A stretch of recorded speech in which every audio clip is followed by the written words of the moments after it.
Welcome to Built to Finish. I'm your host, Stephen Pivnik. Join me each week as we explore the journeys of audacious goal setters. This includes experienced founders, CEOs, and entrepreneurs sharing pivotal moments that propel their success. We'll also be talking with endurance athletes who push the limits of physical and mental ability. This show is brought to you by Acresis, offering tailored, high-impact advisory services to help founders get to their finish line with a strategic acquisition or majority investor recapitalization. Let's get started.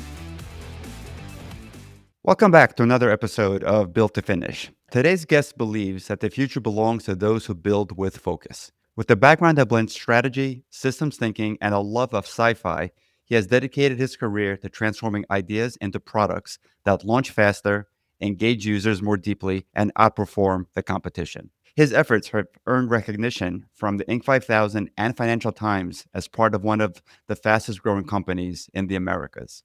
He holds an MBA from NYU Stern, and today he leads as the founder and CEO of Capicua, a UX-led full-cycle product development company. Ismael Larrosa, welcome to the show. Thank you. Thank you. Glad to be here. It's great to have you here today. So let's start off. We have a very interesting company name. What is the definition of Capicua?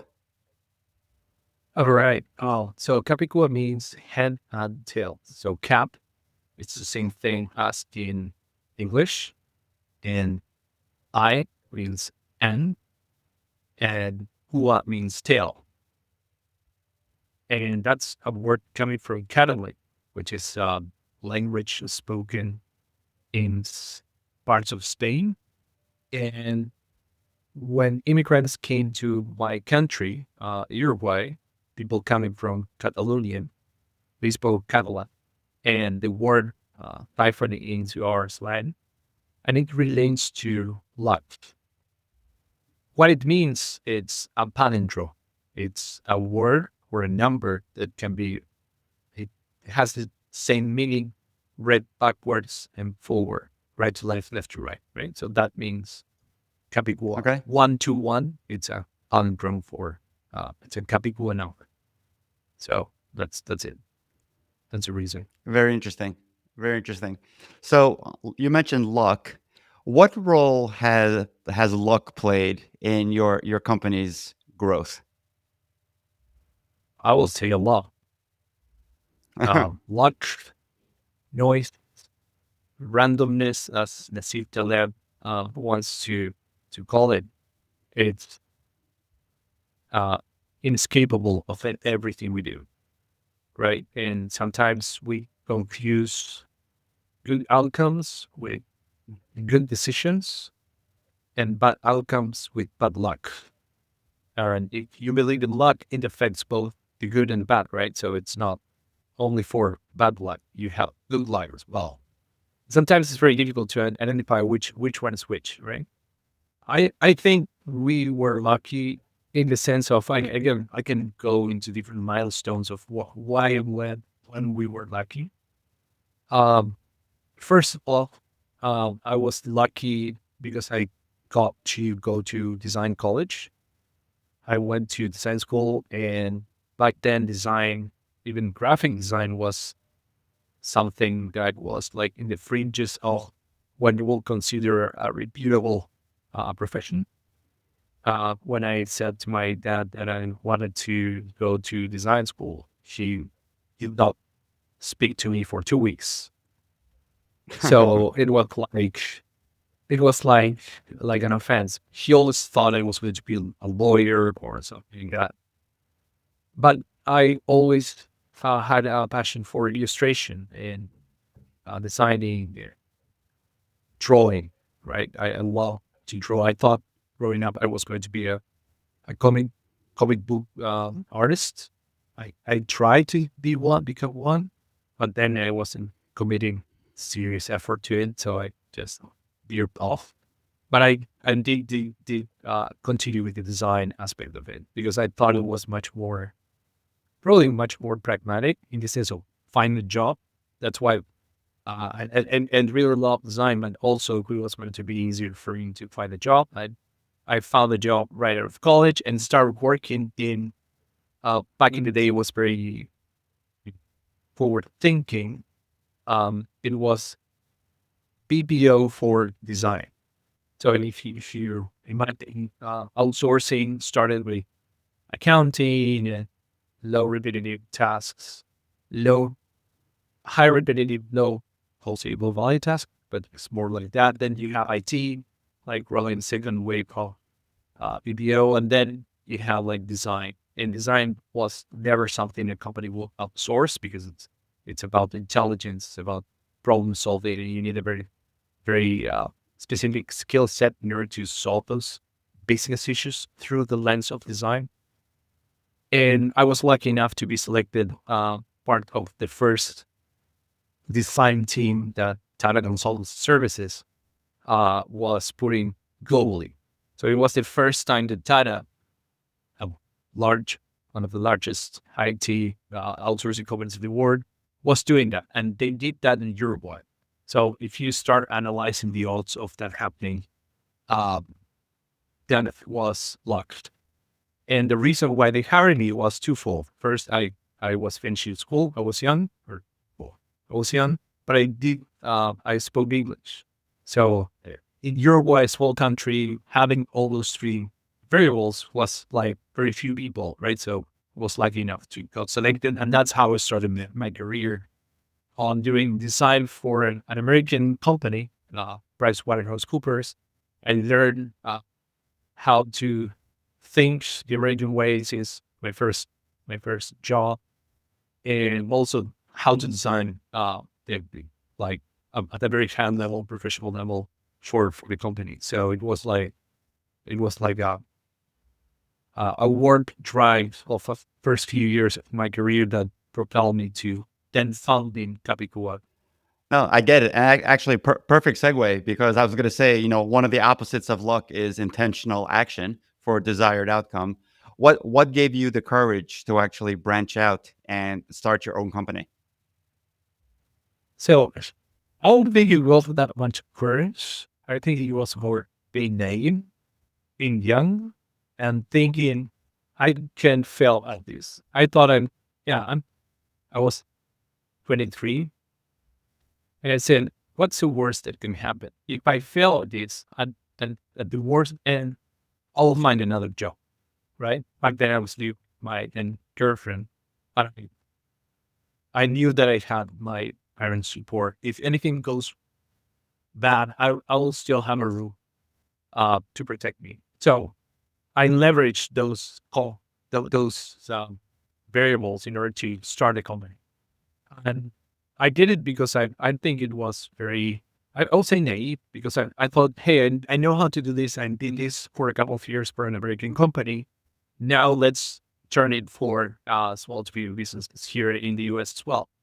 And we started that.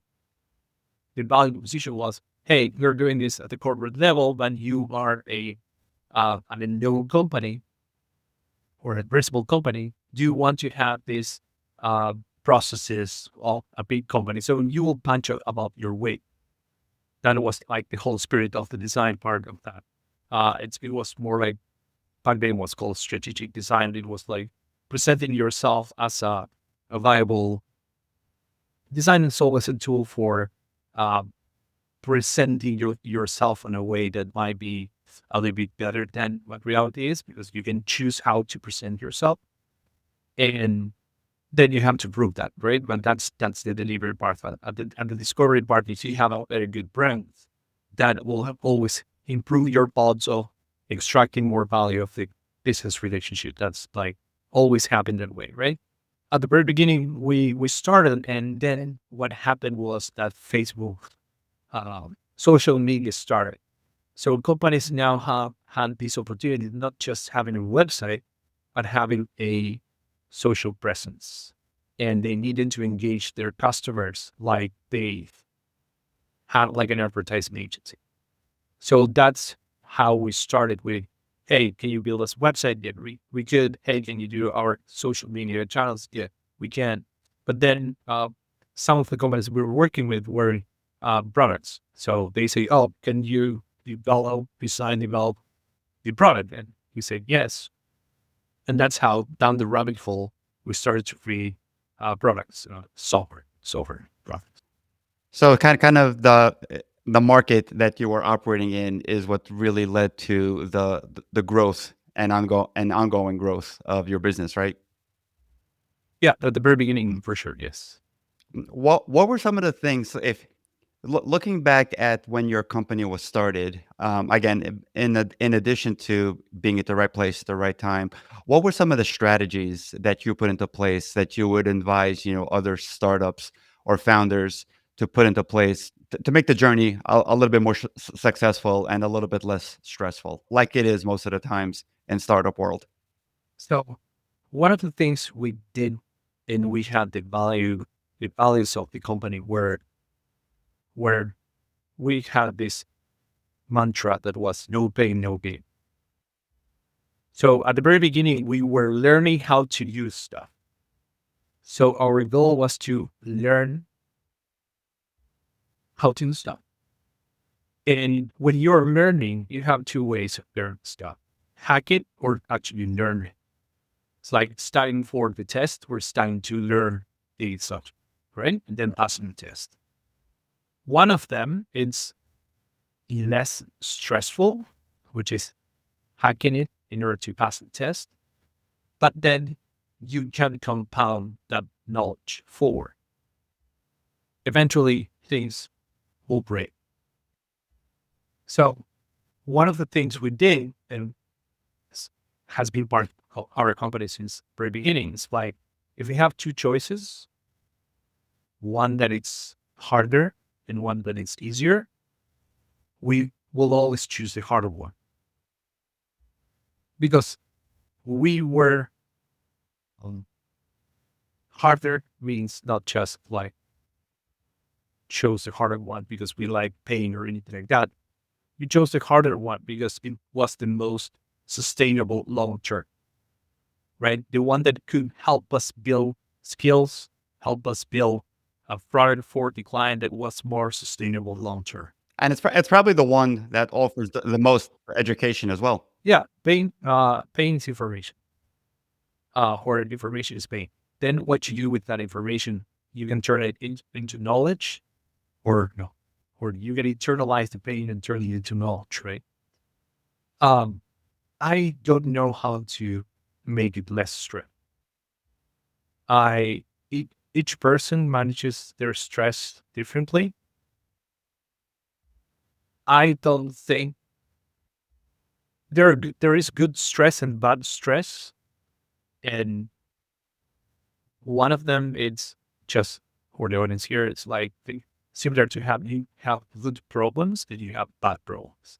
Good problems is like, hey, I have too many customers and I don't know how I'll be able to help them. That's a good stress. And then you have bad stress. I didn't have enough clients. I don't know what I'm going to do with my team. Um, and you are in this emotional roller coaster, especially at the very beginning. The highs are very high and the lows are very low, right? And you have to remind yourself that you are not as good as when you are here and not as bad as when you are here, right? You are like in the middle, but your mind plays tricks, right? Because you always remember what happened last. It's that behavioral bias that you'll have. So the goal, if you ask me how do we make this less stressful, will be how can you make the highs and the lows have less frequency. So the high is not as separated from the low, and you have like a more manageable kind of wave, right? And that's how you can surf it forward. That will be my tip. I don't know how to do it without the effort of going through the pain of very high spirit loads, right? And then the waves tend to stabilize to what will be a normal or handleable stress level. No, that's good advice. So the highs and lows, especially from a revenue perspective, are almost unavoidable for services type businesses. It's feast or famine, and I've experienced it for many times over for various cycles. What are you doing from a business perspective now that you've been in business for 15 years? So what are you doing currently to avoid some of these highs and lows to more, to smoothen out your revenue on a go forward basis? Correct. So I, and that's a great question, but I don't think it applies only to services. It applies to products as well. So I think products, you can say they can compound their revenue moving forward. They are, as well as they're compounding therefore their revenue moving forward. Ideally, they're also compounding the pressure because they're liquidating their equity, so on and so forth. But probably that's a different course. What we are doing. So you have to be selling all the time, every day, prospecting, selling, closing, prospecting, selling, closing. Prospecting, selling, closing. I don't think there is another way of like trying to stabilize those waves that I was discussing than prospecting, selling, and closing. As you develop more, then you can understand more the offer that you are doing and you can diversify the offer. That's another one. If you are in the service sector, another thing that you can do in order to help yourself is to focus, right? It's not like, hey, I can do everything for everyone. It's like you have to shrink your scope.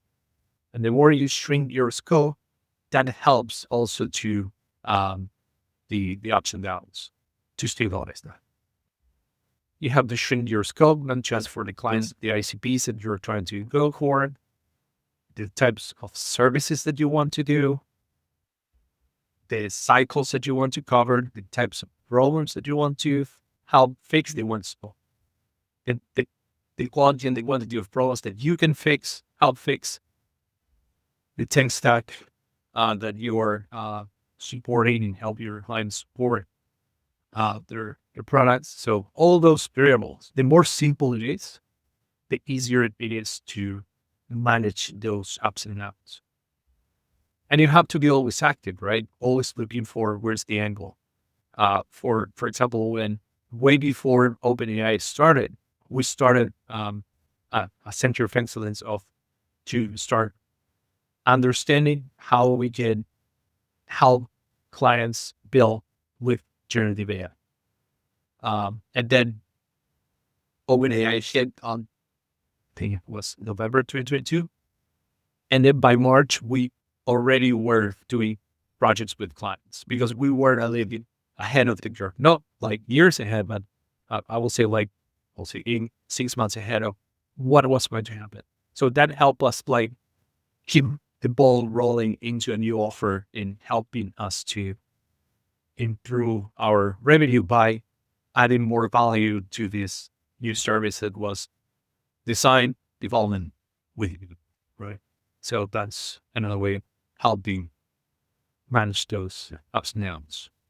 So speaking of AI, how transparent are you with your Sure. customers on your own use of AI in some of the solutions that you bring to them?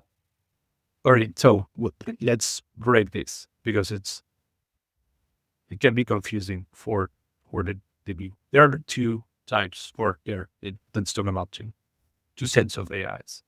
One is the AI that we can construct code with. We use Cursor, GitHub Copilot, we use all of them. When people listen to this, these are the tools. They're not magic ones. It's not like I type, hey, I want something and boom, it appears, right? They are tools and the mastery and the value of the tool is not just on the tool itself. It's also on the user, on the developer. Typically, the highest quality developer that can also understand how to use AI will be able to extract more value out of working with AI. If you're a junior developer, you might extract for sure less value. And also the value that you extract will be more fussy because you don't know exactly the tools giving you the right answer. So you don't have an eye for an understanding to go beyond what the machine can need. So it's not a linear value extraction. It's more like a parabolic, right? And we use all of them, right? Because we have to use all of the tools, because it's the more time we have to improve the product, it's value for the customer. So it's not like, oh, we're going to shrink our time by 50%, and then we're just not going to do anything on the remaining 50% that we will have done if we haven't used AI. Not the, so the remaining 50% things that will make your product better at multiple levels: documentation, QA, automation, you name it, right? Testing, right? So that the product is more reliable.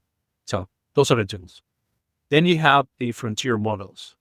It's LLMs, right? Or different reasoning models, language models, image models that you can use. Those are like tools as well, but now at the higher level of execution. And I compared these tools as atomic energy, right? An LLM is more like a radioactive component, like plutonium, but it on itself, it can provide randomic results because it's not deterministic. What you need to do is to build like a nuclear reactor around plutonium in order to extract the benefit of plutonium, that it's boiling up water to create electricity. So the same thing, you need to constrain your LLM for a specific business operation that you're trying to do. So the results are not randomic and they're constrained within boundaries. Everything that you do in order to do that is you have to do it by design, by development design, everything. It's not, it's going to happen, right? Nothing is going to happen if you don't do it, right? So uh, that's, and I think this is a parallax problem that the industry has today. Like clients and consumers think that because of AI, the craft of technology, it's easy now. It's like I can vibe code whatever. Vibe coding is great, and it has its usage. It's like 0 to 1 that you can create pretty effectively and test it out. But vibe coding doesn't scale to a product, especially in very regulated spaces, fintech, healthcare, education, right? So you need to have classical engineering, classical processes in order to use that power of atomic energy or LLMs to create a good. Right? It's not either or. It's not like, oh, vibe coding will kill developers. We need more developers each year. The problem is that we are now going into an update. Younger developers, the entry part of the development career, it's being compromised because you have like a threshold that you need to surpass in order to provide value. And that threshold right now is being offered by the LLM, right? The LLMs are giving leverage enough for a senior team that you will not need a junior developer that you need to train. Working from home and COVID also, it's hampering the opportunities for new kids to enter the market. Because before you had to go to an office. Right now, it's everything is distributed, right? So the value, what's the difference? Everyone's going to be distributed. I will try to find the best developer available for them. And if you are not that, that's a problem that you will have for entering the market. Hey everyone, just a quick reminder that the Built to Finish podcast is brought to you by Acresis. Acresis have helped over 30 founders generate over $1 billion in wealth via strategic acquisitions or investor recapitalizations. If you're the owner of a middle market company and want to explore what a potential exit will look like for you so that you can finally realize the value of what you've been working so hard on, please do contact Acresis via the website acresis.com or hit me up on LinkedIn for more information at Stephen Pivnik. Now, back to the show. We can go down this AI rat hole forever, but let's get into the distributed nature of your company. So, what were some of the driving forces other than cost that drove you to? I think you have employees across 8 countries now. Is that correct? Yes. We started with remoteness before COVID. And before COVID, it was few years before COVID, we started with first one day off or one day off going to the office a week. And we went to 2 days. And when COVID hit, 5 days, right? So for us, it was more like a natural transition. And going remote is something that I don't think it's going to go back, even though we have offices. This is in your office. People come when they want. And I agree with that. I think that's sense. What I do think is that organizations globally, we need to understand that this distributed nature of work, especially on knowledge industries such as design, development, it's going to remain wherever, probably. And that forcing people back to the office makes no sense unless you can provide value to your customer, in this case, your employee. And the value that you can provide by coming to the office is doing a different kind of work that needs a collaborative nature. For example, if you're working for a client and you want to do like a design sprint, you need to come to the office because the interaction between different people nurtures it, makes it more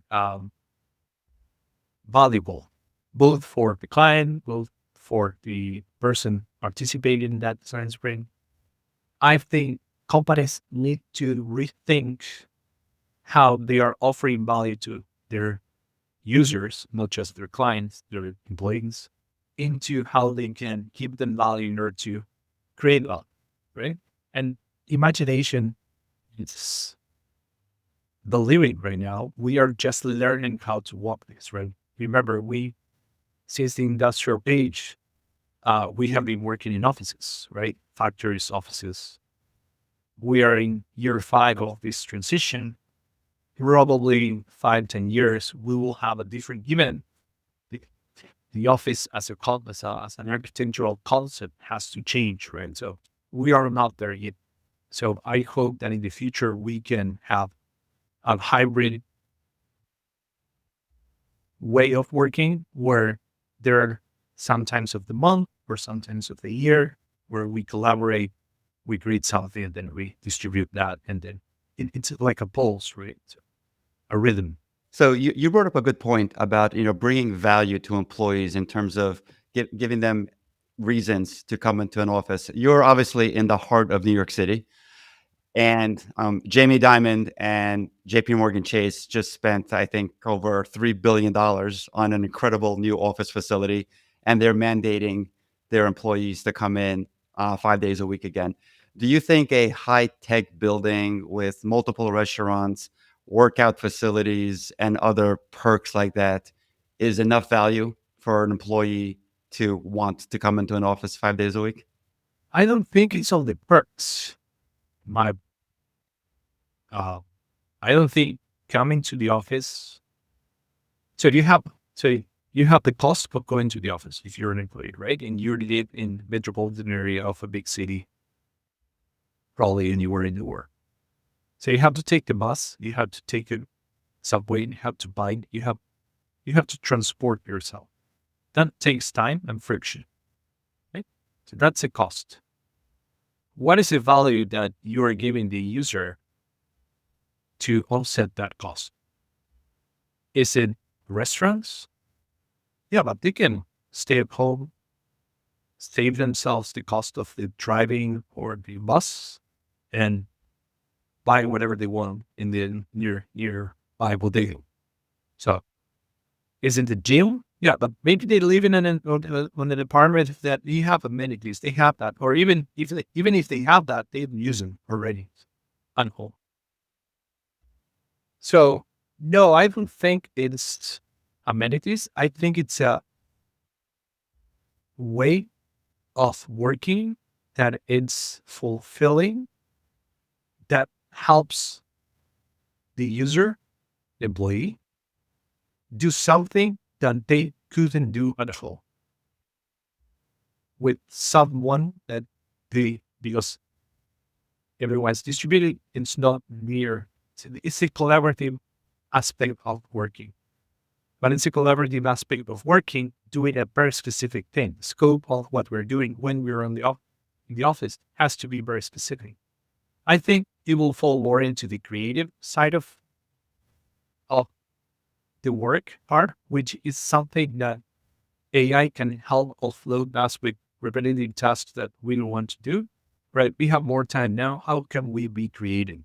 How can we see beyond what's logical apparent and we get into the psychological aspects of our job?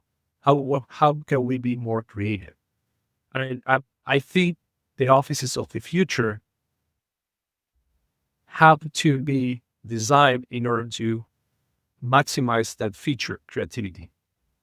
How we can create spaces where creativity is what you do here that you can do anywhere in the world. Because either you don't have the assets, like imagine like VR headsets or amazing whiteboards, and that's the infrastructure part, but also your team, right? They are on a collaborative, playful, fun aspect with it. And then you can offer them, a restaurant or food or meal or something. But I think that's where we should focus our attention to, and not like, hey, you have to come to the office just because I want to see you there. Because my measure of your productivity is when you are sitting in front of desk doing a repetitive task that soon is going to be ra- partially done by a machine. Yeah, better than whatever you could have done ever, right? So I think this is the opportunity to rethink creativity from the business perspective. It's easier for me because I come from design, right? So playing, design and play, it's for me, it's working, it's also playing, right? Designing, it's playing. But I understand that bands, this fun, uh, the fun aspect, the playful aspect of their job, or the creative aspect of their job, is a nature that they haven't unlocked yet. But I think the way to differentiate yourself both as an employer and also as a company is the level of creativity and perspective that you bring to your problem that you're trying to solve. It's like, okay, why will I go to this bank when I can go to this bank? Oh, maybe this bank has much more nuance into my very specific situation, problem, whatever, right? Okay, but that's a consequence in someone that thought that that was something that I will benefit from. But if no one's thinking about what I will benefit from, the work doesn't get done. I no, I get it. I totally get it. So speaking of design and benefit, obviously you and your company pride yourselves on the design aspect of the solutions that you developed. How does one Yes. quantify a better design versus a solution which may have the same feature functionality and back end architecture which may not have the type of design that you would work on? Right. So, which phone do you? iPhone. That's a question to you. Which would you? And I, why? There are better phones than iPhone from feature perspective. So, what do you have an iPhone? I happen to be a big fan of Apple. I have a lot of Apple products, and I know this is a leading question, but I love their design. Correct. So, um, design is something that you can't explain logically. You can only explain emotionally, right? How do you feel when you use your iPhone? It's completely different to how do you feel, you personally feel on how you use an Android. And there are some people that they feel Android with better with good reasons that it's a feeling. It's a way of the user saying, "Oh, this product, this company understands beyond the logical level," because any good one or any good phone company will have great cameras, great processors. The same happens with companies, right? Features um, doesn't make you know a person. It's or a company. It's a way for you to solve an issue. Design helps to create a way for you to think strategically on how you can create both or satisfy both logical needs and go beyond psychological needs. And the psychological needs is where you can bring most of the benefits. Because from a logical perspective, pretty much people are about they're performing a bounded rationality kind of spectrum. And companies too are also bounded rational as well. So if you're trying to solve a problem, companies will solve them logically similarly. That's why Samsung and iPhone or Apple logically they're similar, but they're not the same. Because that's when the game starts, the psychological part, the illogical part, as Rory Sandlin calls the nonsensical part, the emotional part. And emotions is it's a perspective that thankfully AI will help us unleash. Because my vision of the future is AI will help us solve the logical part of the problem easily, easier. But then we have a dimension of unknown, of uncharted waters, which is the psychological part of it. So I think design will play a huge role in the future into designing the experience. Because in the future or in the present, product experience and brand are pretty much intertwined. It's very difficult for you to separate Apple the experience with Apple the product, with Apple the company. It's pretty much the same. When you open a new phone, it's a packaging, but it also has the design aspect. And then you open it's consistent, right? The experience is consistent across. So I think design helps to extract more value from the same logical problems. That's a way to answer. And that's what we do. That's what we help clients. So obviously, generative AI has become a very useful tool for developers of the backend code behind solutions. Do you think it's also going to continue to improve to aid designers to do their job? I mean, it's already a good tool for designers. Do you think it's going to become a better and better, and eventually a great tool for designers as well? Sure. I think developers and designers both are getting help with from AI. If you take a look at what Midjourney can do, it's like we're in the bridge of creating feature quality video production pretty easily. And that's design, that's storytelling. And a designer couldn't do it like 5 years ago, 2 years ago. It's like, hey, I can go beyond just UI UX. I can now create a spot. I can know how I have much more tools to express the idea. AI helps with that, right? And but let not fool ourselves. AI helps. It's a 0 to 1, but if you want to create something unique, I still do think that human intuition is something that it's not replicable, and AI will not be able to replicate intuition.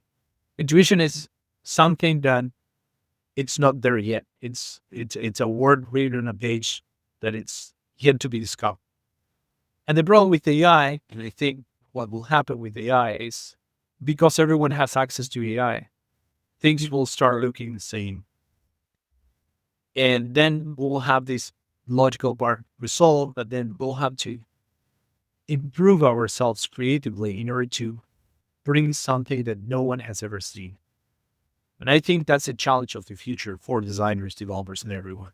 It's like, okay, perfect. You can create a spot on the spot, but how do you create some spot, some creative, emotional connection that no one has seen yet?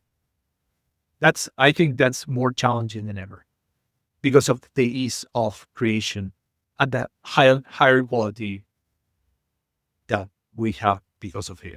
Yep. Yep. So human creativity will trump at the end, which is good. Hopefully, yeah. Yeah. So, Ishmael, take a few minutes. Tell the listeners about your company in terms of like who is your ideal customer profile, ICP, what size projects, duration, length you work on, and is there any specific vertical expertise that you specialize in? Well, okay. So we are a design driven growth partner. So we help clients, companies unlock growth by helping them to think from a design perspective. It's design thinking, but it's also design as a way of thinking. And then what we do is like we help them to create a continuous discovery engine, right? Going out there, understanding the customer, understanding their company, understanding their competitors, the category, and mapping the opportunities that they have ahead. And we leverage those opportunities for the company favor. So C-suites have a venue of options into how to decide and where to take their companies to, right? How to grow, how to make growth possible and repeatable. And we do that through a proprietary design lens that we call shape clarity. That's how we do it and the problem we solve. Who do we solve it for? These are companies that are tech based mostly, because again, the company, the product, and the experience are intertwined. And design is a great tool to help streamline those three dimensions of them. And we solve it for pre-BMF, pre-product market fit companies, product market fit companies that they are trying to get the new stage of growth, right? Find a way to keep growing continuously and be able to journalize new ideas, new opportunities all the time. So I think those are the ICPs. And the type of engagement, it starts with just one clarity guide, which is a product designer helping them build those infrastructures, those continuous learning infrastructures inside the company.